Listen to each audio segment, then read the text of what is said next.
Over the weekend, I spent about 3 hours watching these canned television shows.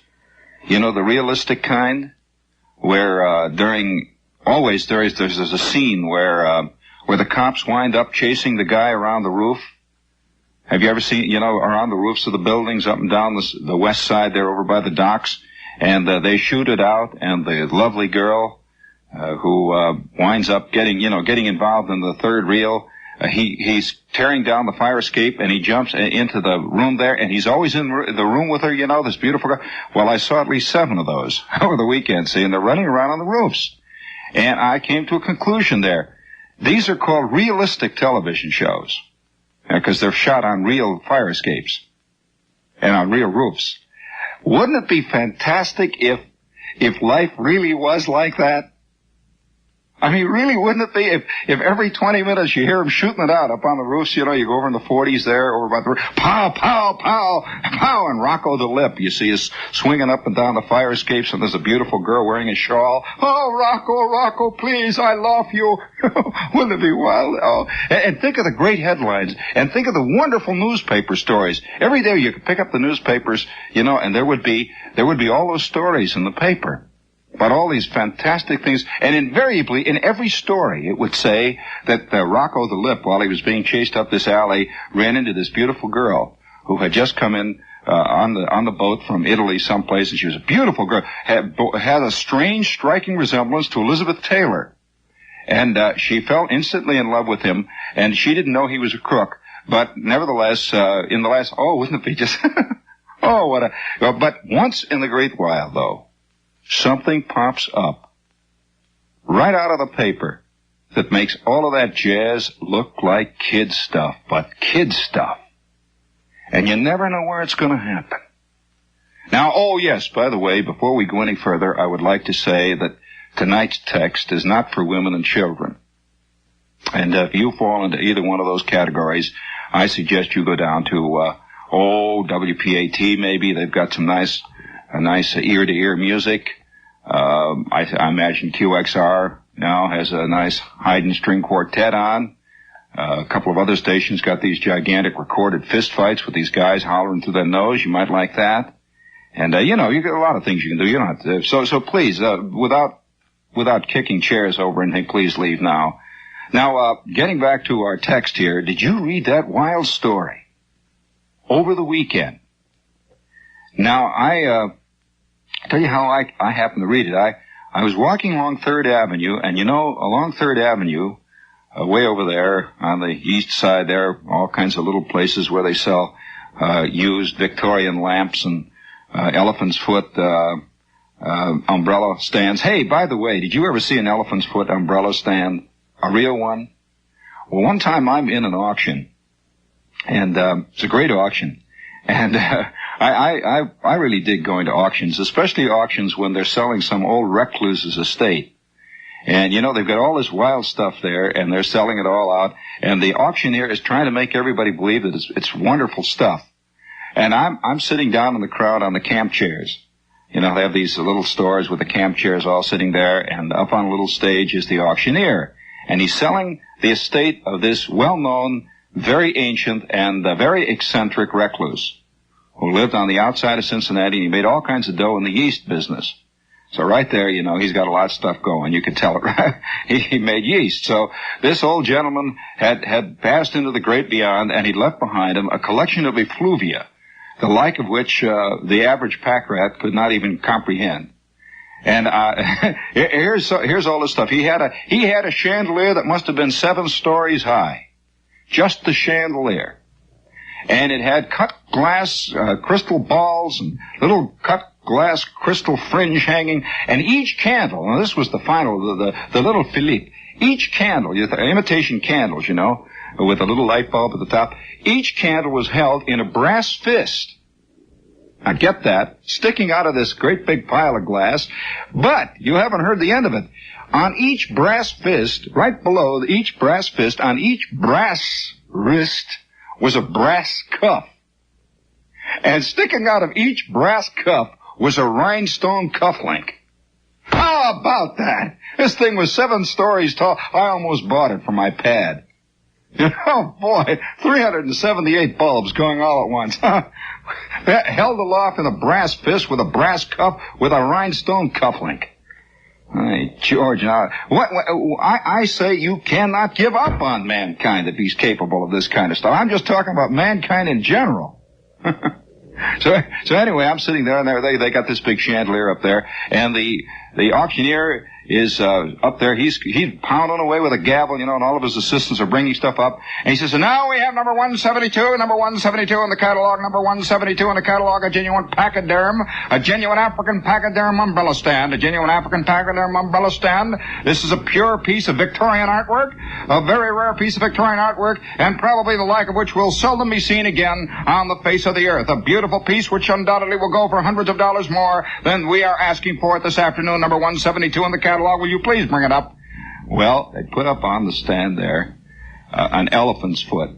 Actually, it was an elephant's leg. Oh, boy, cut off at the knee. And there's this elephant's leg standing with the toenails. A real elephant's leg. And sticking out of the elephant's leg there, they had hollowed it out somehow. I don't know how they hollowed it out, and they had a brass thing set down in the middle of it. And sticking out of it were a couple of sample canes.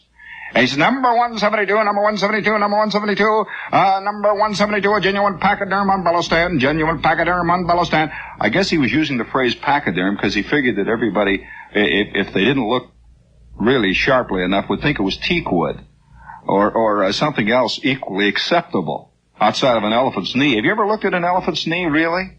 Cut off there at the top with an umbrella sticking out? So he's going, well, I'm looking at this thing and I think, by George, you know, you can't give up hope. You just can't give up hope. And over the weekend, I'm walking along on 3rd Avenue, and they got all these shops where they're selling stuff like that, you know. They're selling little paddle wheel steamers, and they're selling all kinds of just effluvia, you know, all the junk.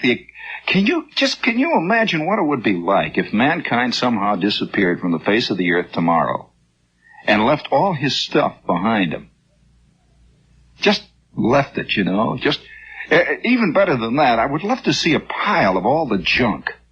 Just the junk of mankind, piled up. I wonder how high it would reach, this pile. How big the base would be. How much it would weigh. And how many hopes it would contain. How many distorted, wild, strange, beautiful, exquisite, circumscribed dreams, all piled up there. With those plastic streetcars and those leather whales and those elephants' toes. Oh, boy. When I'm walking down there, I'm looking in the window, see, and I figure, well, this is a part of man that has no relationship to his action. You follow me here? It's the stuff like you drip off, you know what I mean? It just sort of, it's the slough off of man. It doesn't have any real relationship to what he does. Well, I'm walking along 3rd Avenue, and I come to this little newsstand, and there on the newsstand, there's a pile of newspapers. And I'm walking past, and suddenly a story just came right out of the page. I don't read. I'm not a nipper. You know what I mean by a nipper? It's the kind of guy, you know, that walks over and reads the front page of the paper and then goes on. This is a nipper. And boy, they are the bane of the newspaper sellers. You know that the newspaper sellers learn very quickly in the game just how to place that iron weight. So the headline sort of catches you, but you can't read it. You know what I mean? They place it at just such an angle so you can get just a suggestion of gigantic and that's all. No, it says 1700 X. And that's it, you know, with a big red thing on the top. We say, whoo, what's this? And you go over there, you can't just take the thing, you know, and lift it off and look. Because he's looking, he's standing right, so you wind up by popping for it. And then all you get is the true life story of Marilyn Monroe. So anyway, I'm walking past and there's this story. I stopped and I bought a newspaper for one story. It was a story that came out of St. Louis over the weekend. Did you read this thing? An unbelievable story. It told about an incident that happened at night in the St. Louis Zoo. Have you ever been, first of all, in the St. Louis Zoo? You have to understand the St. Louis Zoo is not like the zoo here. It's not like Central Park. Central Park Zoo is a comparatively citified zoo. You know, there are buildings all around it, and things are pretty much under control. But the St. Louis Zoo is a big zoo, and it's set in trees and so on, and it's almost as though it's removed from let's say from civilization. It's a big zoo, and it's a good zoo. But at night, this is what happened. The guard, just on duty there, fooling around, sees a man, a big man. This man weighed over 200 pounds, big, tall guy, and somehow he walked with a strange walk. He was walking very stiff-legged, and his shoulders didn't move. He walked, the way the guard put it, he walked like a zombie. Well, you know what a zombie is? A zombie is more than a phrase. A zombie has to do with all kinds of Caribbean voodoo cults. A zombie is in effect a dead man who has been reanimated and who has been set into motion, a kind of Frankenstein.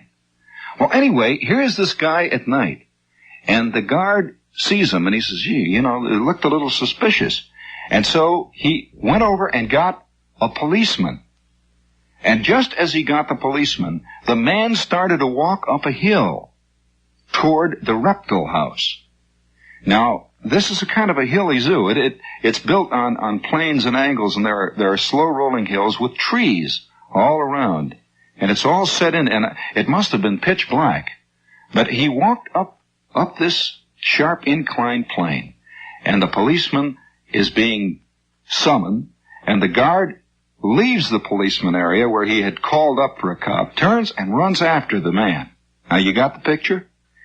The man arrives at the front door of the reptile house, and with fantastic strength, he tears the brass bars down that had barred the door, tore aside a screen, and ripped open the door, and walked right into the reptile house, carrying with him a long metal pole, a pipe or something. He walked right down the middle of the reptile house, smashing the reptile cages, one after the other. Well, the man behind him, the guard, is clinging to his back and hitting him on the head with the butt of his pistol, banging him on the head, screaming at him to stop this. The man paid absolutely not the slightest heed to him, and the blows didn't even seem to affect him. He's just banging him on the head, screaming, and a policeman arrived, and they're struggling with this man, and he just kept walking down the center of the reptile house, smashing cages as he went, until finally he smashed 46 cages in that darkened house. With that, he turns, moves right up the aisle, out the front door, down through the bushes, over a fence, and into a car he had waiting, and was gone without a word. And of course, the snakes are all out and writhing. Half of them were poisonous snakes. One of the guards rushed in, grabbed the whole of a rattlesnake by its head, and shoved it right back in and slammed a box over it. There were 46 cages busted open. Luckily, he missed the deadly African black mamba, which would have really gone to town had he gotten out. But what a story! What a story! What makes this story even more probably frightening? Speaking of the fright, this is WOR AM and FM New York. And we're 40 years old here, WOR is. And we show every year of it. But nevertheless, now don't write in. I'm just talking about WOR now. They know what I mean. And I'm one of the family, so I can say it. Shut up. So you know what makes this story more grotesque than just, perhaps it's a thing that's beyond your imagination.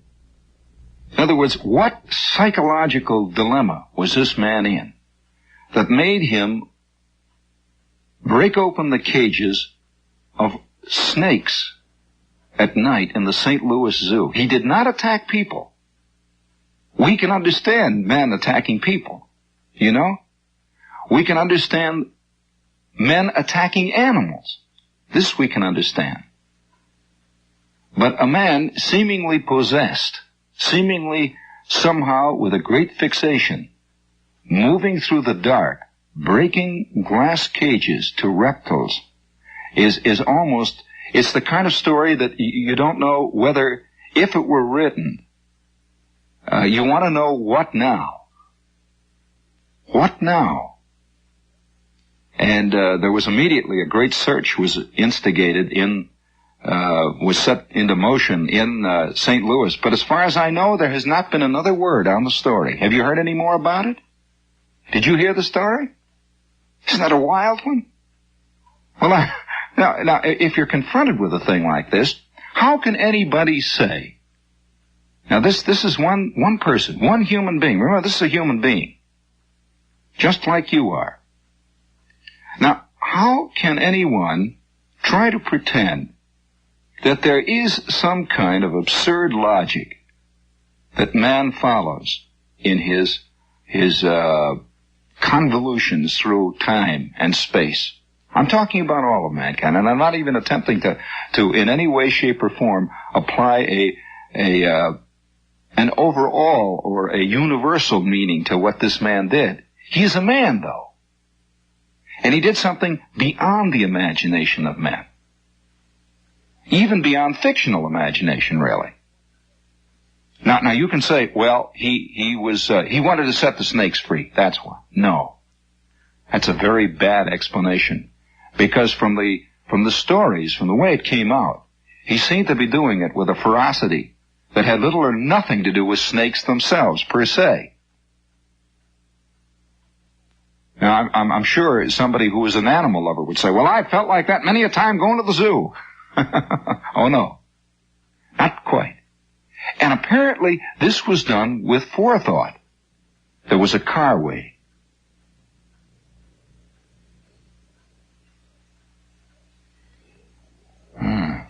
You know, I've often regretted not buying that elephant's foot. I really have. Because if I had that elephant's foot, I would put it next to my desk. It would cause great consternation here at WOR, but it would remind me of something. It would remind me of snake cage smashers. It would remind me of chandeliers with phony candles being held aloft by brass hands. Yes. Oh, lost, oh, gone, oh, Pegeen. But here we are, we're faced with the reality of it. And yet, you know, you can't slough it off. You know, people say, well, that's just a nut. No, that doesn't answer it. What do you mean, just a nut? You can't just say it that way. People have these beautiful little pat phrases that seem to be applied to everything, like, oh, I'm in love. That's the end of it. Or, oh, you know, he's a man. Have you ever heard that phrase? As if that covers it. That says something. Or, well, what are you going to do these days? What do you mean, what are you going to do these days? What would you do any days? What if you were living in 1166 or 1060? Yeah, what are you going to do these days? They're fighting all the time out there with their arrows and jazz. Crying out loud.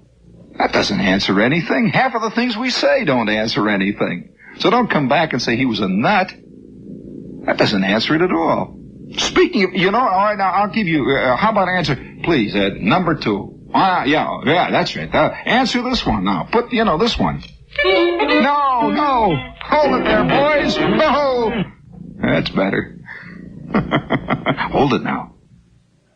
Now we have great respect, of course, for all the storied knowledge, well, let us say the assembled attitudes. By the way, speaking of the assembled attitudes, any of you ever read a book by Angus Wilson called The Anglo-Saxon Attitudes? A magnificent title for a book. The Anglo-Saxon Attitudes. We dip. Peer.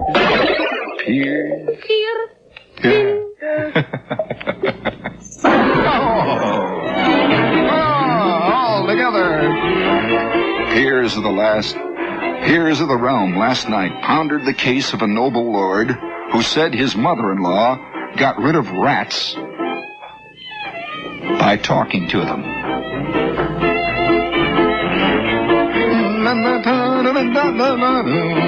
The House of Lords snapped to the alert as Air Chief Marshal Lord Dowding. Right out of Lewis Carroll, Air Chief Marshal Lord Dowding announced his belief in the vocal method of scaring vermin. Lord Dowding, a 70-year-old spiritualist who masterminded Britain's heroic fighter force in the World War II Battle of Britain, recommended an American book describing the system. He said the book, Kinship with All Life, tells of a man who cleared his house of ants by telling them of his admiration for their industry and their communal spirit. My wife's mother, said Lord Dowding, had a plague of rats in her chicken pen. She practiced this cure, and the foul runs. The chicken coops were cleared of rats. We ourselves have cleared our house of rats and mice by similar methods.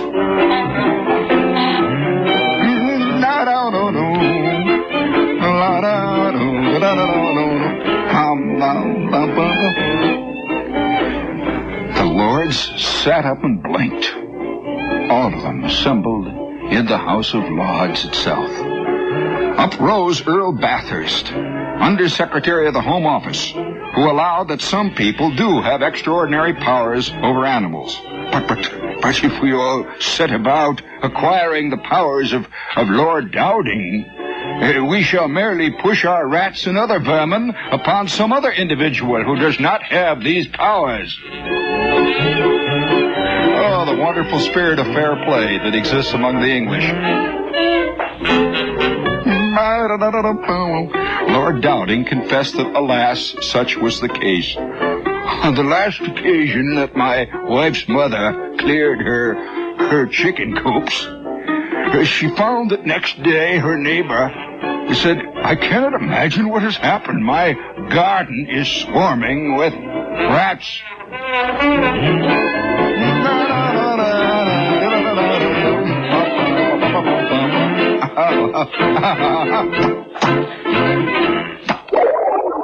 Hold it there. Hold it. Stop it. Let's cut it out, all of you guys.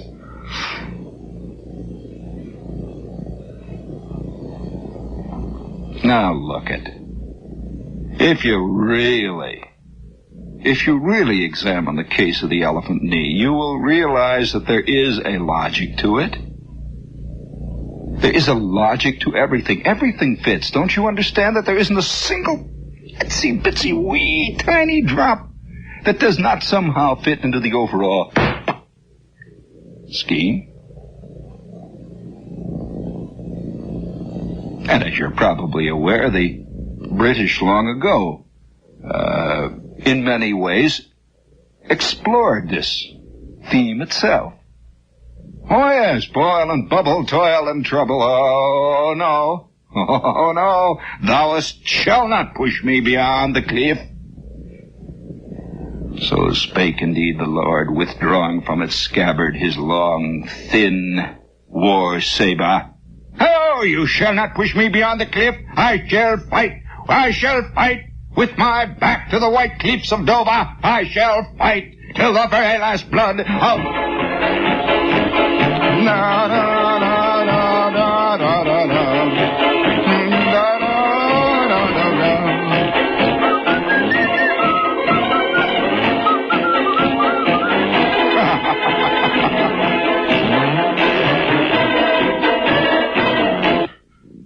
We have here a news item dateline London, February 15th. A court in Aldershot ruled today that if you want to drive your bed through the streets, you must display L or learner plates, obtain proper automobile insurance, hang license plates at either end, and install a braking system. Richard Brown, a 19-year-old student who did not follow these rules, was fined the equivalent of $36 and suspended from driving beds or cars for 1 month. He drove his bed, powered by a motorcycle engine, for 2.5 miles through Farnborough 5 months ago. The processional committee that fined him was also held for aiding and abetting Mr. Brown. Oh, incidentally, today the student who is now in the Royal Aircraft Establishment is the only known bedstead driver in the country. He was barred from the road. However, we were watching and will watch this youth's procedure in the future with a great deal of interest. All together now. All together. Hold it there. Hold it all here. Hold it. Stop it. Stop it. Oh. Now it's just a... Emotionalism will get us nowhere. Did I tell you about the time the lady... Of course, this is the kind of thing that you don't like to tell children. And if there are any children awake, all I have to say is that you're going to learn it somewhere. And there was this lady who lived out in Cincinnati. I'll just tell you the true story of it. I might as well lay it right out here on the line. There was a lady one time when I was working in Cincinnati, and I saw the incident happen. I will never forget it, because it was one of those things, you know. It wouldn't make the Reader's Digest, but let me tell you, it made my psyche. It also made my day. I was walking, you know, Cincinnati is a very hilly town. Very up, down, so on. And I'm going uphill one day on Vine Street, and you won't believe this, but I saw a lady who seemed to be otherwise normal and all right, riding in an automatic washer down the middle of Vine Street in Cincinnati, going downhill against the wind. This chick went through 2 lights and didn't do anything but just sit and wave at people. Well, I saw her go past, you know. And, it was, you're interested in what? Well, it was a Maytag. And, I waved at her when she went past, and she was sitting in the clothes dryer compartment. You know, they have 2 compartments. She's sitting in the clothes dryer compartment, and somehow I had the feeling that she had a companion when she started out. And he stopped off somewhere. And they just went right on, disappeared in the distance, and I never heard another word about him. I saw it happen. I was expecting to read about it in the paper, but you know they hush up the real stuff. Everybody's covering up. By the way, are you covering up? Oh.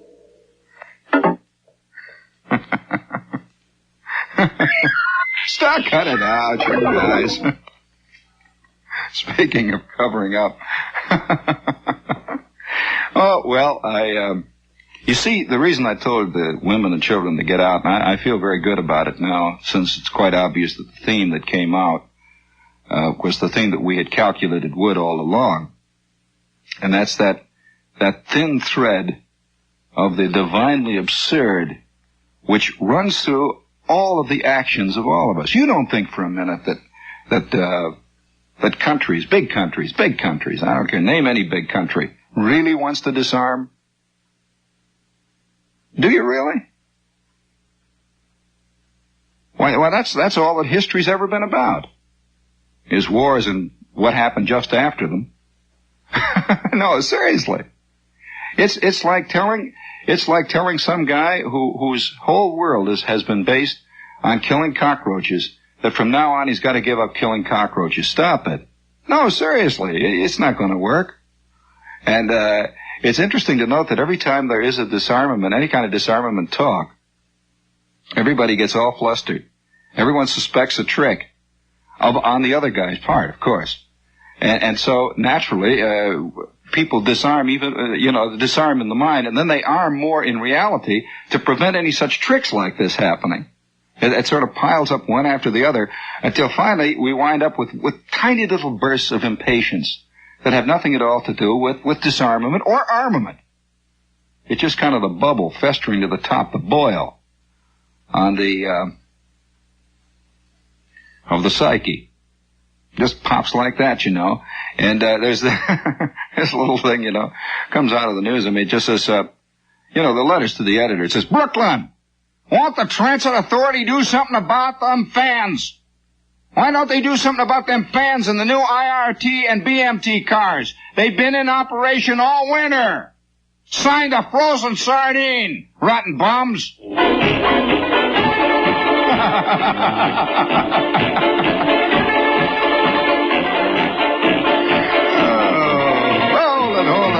it all, you guys. Hold it there, rotten bums. I don't blame you, Dad. When are they going to get on us? When is that? Oh, of course, this is all part of the same thing. It's like the other day I'm listening to shortwave and I don't recall what country it was. It was Romania or one of them. They have all these English newscasts on, and you listen really carefully to this, and you begin to note that in the voice there is the sound of a man or a woman. Usually women. You know, they use a lot of women newscasters over there. These people really believe it, you know, which is really frightening, because we really believe what we say, you know, and yet nobody really does. You know what I mean? If you carry it all the way to the furthest extent, it's just a lot of talk. I mean, I'm all over. The world is, in fact, composed of talk. So everybody, we're going to shoot this rocket up now, you know, with a guy in it. And so everybody talks about all the scientific information we're going to get. That isn't why we're doing it. We want to see if we can shoot a rocket up. It's like kids, you know, when a kid is going to do something, when he's going to throw a rock up in the air to see how high it goes, he doesn't try to pretend, you know, that what he's doing it is to measure air currents on rocks. You know, he just throws the rock, you know, lets her go, you know. Well, as man gets older, he does the same thing. He throws rocks up in the air, or he breaks windows, which is the equivalent of a war. But as he gets older, being mature, he has to learn all kinds of ridiculous rationalizations for it. This is a kind of maturity, you know. We call it maturity. So he invents all these economic things, and he invents all these wild, beautiful stories. Like we have to have the information on the upper air currents on the sporadic E layer there, up around the Van Allen belt. We've got to have that information. So we wind up, nobody knows why, you know, but we wind up, putting $87 billion into a gigantic rock to throw up, and I can only say, fine. I can say there's nothing wrong with that, actually. Because what else is there to do on the earth anyway, really? Of course, this is the kind of talk that women, I'm not quite sure, understand, you know? Because I don't think they have the same kind of itch that men have. That the itch that men have to throw things as far as they can be thrown, to fly up as high as you can fly, to jump as high as you can jump. All these things are tied up, oh boy, wow, biologically, psychologically, and everything else, with the problem of being male. Women don't have this problem, obviously. They have others. But what they have, you see, men do not understand in an equal measure. Now, I'm sure that all the women who are listening say, what does he mean? I understand men. Oh, no. No, you don't, any more than the man really understands your basic motives. We have a few little areas of common boundary we share, men and women. Few areas of common discussion points. But it's like two. Do you understand what I mean, Ed? It's really like two races sending notes to each other, written in two different languages, but vaguely written the same way. You know. So here we're going to send these things up, and I think that. More and more, of course, it's not a matter of thinking. I know this is a fact, that more and more psychologists are becoming interested in mankind as a whole rather than the individual ill. And more and more, they're beginning to impinge or to dissect that little area there, that little itch that mankind has had, to throw things up as high as they can throw it, to see what'll happen. Just to see what'll happen. You know, that explains a lot. If you do something and you say, well, I just wanted to see what would happen. That's right. But what does it explain, you see? It doesn't really explain why you want to see what would happen. And so this insensate drive for knowledge and for understanding of the physical universe has led us into some very interesting paths. But we've never really explained why we want to know these things, really. Now, there can be some very loose, broad generalizations, and I might say rationalizations. For example, it betters the lot of man on earth. Do you really believe that? Do you really believe you're happier than, say, somebody who lived 500 years ago? Really happier? On the other hand, you see, the guys who live 500 years from now are going to have things you don't know about. Are you unhappy about it? Do you feel a terrible sense of being cheated because you don't have the instantaneous telepathic method of non-communication which people will have in the year 2750? Do you think Washington felt cheated because he never saw gun smoke? Seriously, you know? But we like to think they did, you know? That the poor old Jefferson left this mortal coil feeling cheated. Right, George? He just missed out. Just missed out on VistaVision. If he'd have stuck around, he might have seen it. And yet, you see, the the interesting problem here is one again of time and space. The time you occupy a certain amount of cubic inches of space versus the time and space occupied by somebody else at another point on the graph. Just as a big long line there. But nobody quite understands why we have this. No, they don't. They really don't. Now, a lot of people are going to come up with glib answers, but no one has really explained that one interesting facet of all of us. And that's this thing to know everything.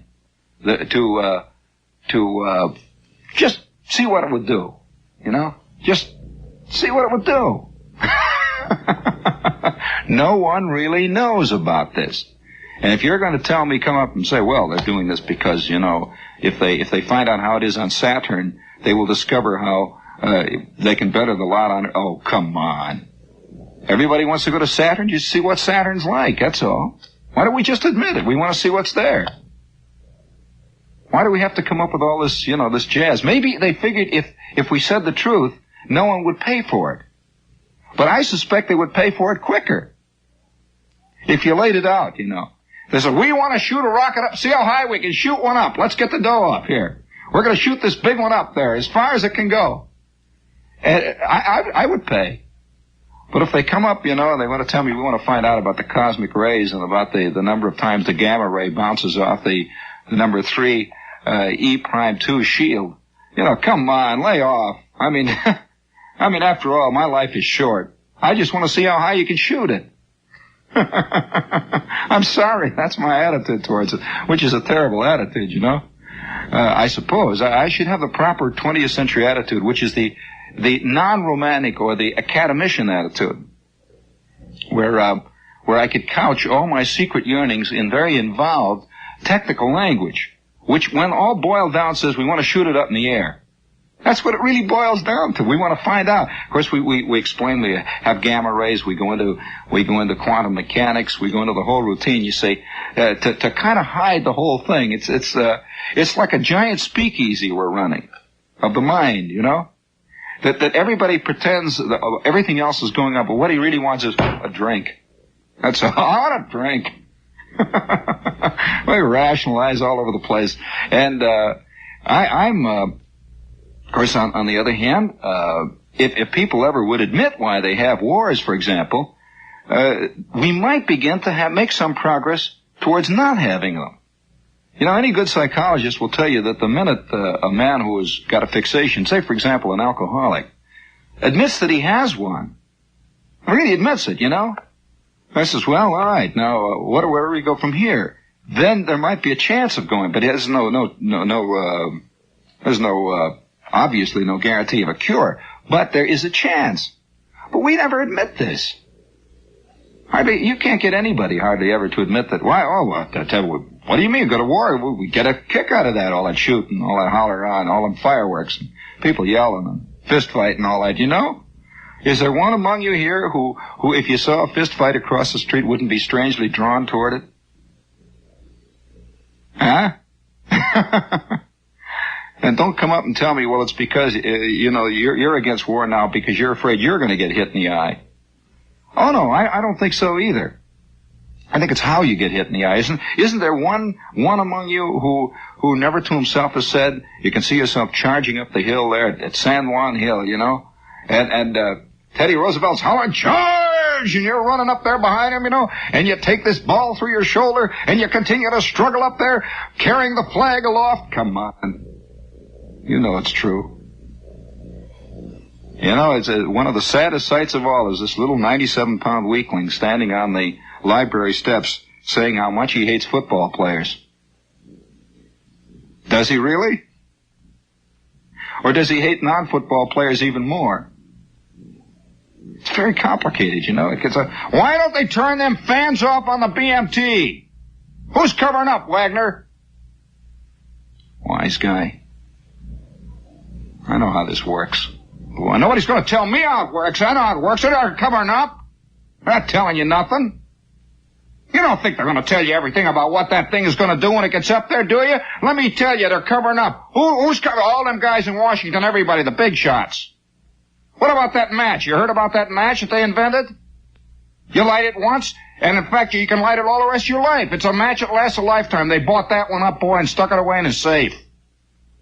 You heard about that guy that invented the motor that runs on water?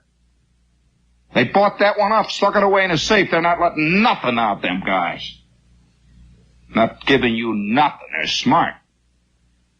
How'd they make all their dough? How could they sell their gas? Huh. They're wise guys. Let me tell you, 15 cent fare on a subway? Let me tell you, Jack, it's going to be 20 cents before the year is out. And why? Who's getting all that dough? Who's sticking all that dough in his pocket, huh? I'll do it tomorrow. Yes, I will. Well, you think not? You watch me.